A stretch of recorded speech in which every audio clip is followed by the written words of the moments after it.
My conscience won't let me go shoot my brother or some darker people or some poor, hungry people in the mud for big, powerful America and shoot them for what? They never called me nigger. They never lynched me. They never put no dogs on me. They never robbed me of my nationality, raped and killed my mother and father. What, I'm going to shoot them for what? How can I go shoot them? Them little poor little black people, little babies and children and women. How can I shoot them poor people? Just take me to jail. You know, he was heavyweight champion at the time. They stripped him of his belt. They put him in prison, and so he would have lost everything. But he still went. He still went to prison and took it all, and stood by his conviction that, you know, I'm not going over there and fighting people I don't know and who've never harmed me, who've never done anything to me. My enemy is at home here. Our enemy is at home here. Our enemies are the ones who are telling us to go and fight. Yeah, they're the ones who are implementing the World Health Organization and the WEF and the UN, all their policies, right, against us, against our will. They're the ones bringing in the 15-minute cities. They're the ones who are trying to bring in this digital ID and keep us under surveillance and put us in 15 minutes. They're the ones. They are our enemies. They're the ones we should be fighting. And these wars aren't merely to to fight for resources and stuff. It's a blood sacrifice. It's always been a blood sacrifice. You know, that's why you're called soldiers, soul dyers. Yeah? It's always been a blood sacrifice.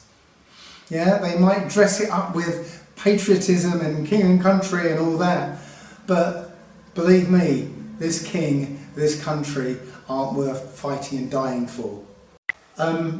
I recently heard a story from the 1900s. It was about a ship that had beached itself. It beached itself on these rocks, and there were 3 men left on the boat, on the ship. 2 men were in the cabin, and one man had climbed up on the rigging, and he'd lashed himself to the top of the mast. And a big wave came over and washed away the cabin, and those 2 that were in the cabin died.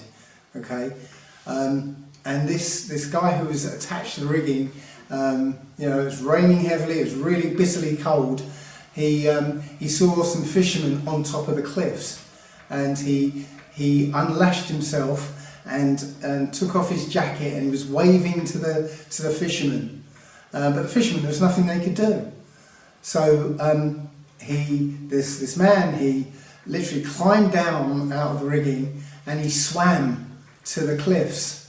And literally it was a sheer cliff all the way up. So he tried to get a foothold on the cliffs, and the waves just kept washing out. And he got back, and he did it 3 times.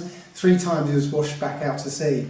So he swam back to the boat, right, and climbed the rigging again. And all night he was like, waving at these, lashed to the rigging. He was waving at the fishermen on the cliff, and all night. And in the morning, the fishermen looked and they saw he was slumped, still lashed to the rigging. He died in the night. But the point is, that man would not give up. He would not give up. Right?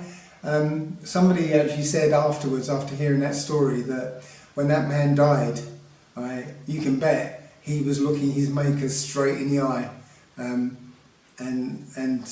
without fear, because that's the man that I'd aspire to be, and that's who we should all aspire to be. Don't give up.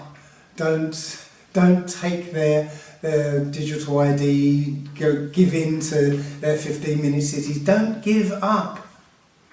Stand firm. Right? And it doesn't matter what they try and do to you for not complying. Right? Believe me, it will be worse if you comply, and it'll be worse for all of us. right? Stand up to this.